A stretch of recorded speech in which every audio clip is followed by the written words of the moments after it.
There's a provision in the CIA charter that says that the CIA cannot propagandize the American people. President Obama adopted in 2016 that essentially reopened the door for Operation Mockingbird so that the CIA began once again to propagandize American people. How are they doing that, President? High-level intelligence officials or people associated with the intelligence industry are running those journals, like Noah Schlackman, who runs Rolling Stone, who came from Daily Beast. Daily Beast was run by John Avalon, who has deep ties to the intelligence agencies.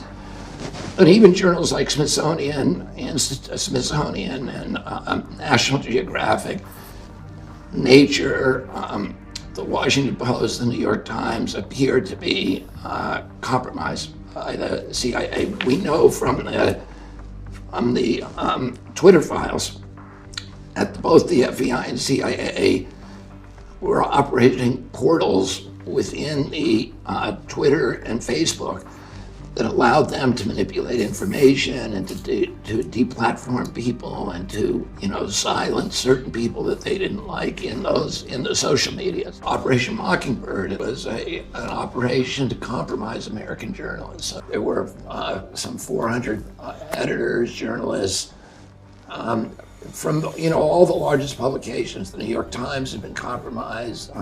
The Washington Post was basically... What do you mean by compromised for people who... Well, they were functioning, the high-level people at those journals were working for the agency or had, signed secrecy agreements with the CIA. And at CBS, ABC, NBC, after '75, when it all came out, during the Church Committee hearings, the CIA promised that it would no longer compromise American journalists. It continued the program to compromise journalists all over the world, and today the CIA is the biggest funder of journalism in the world.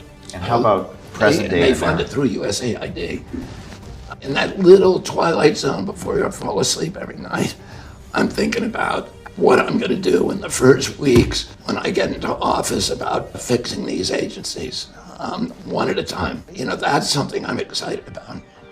If you like this video and you want to help me become President of the United States, go to Kennedy24.com and donate now.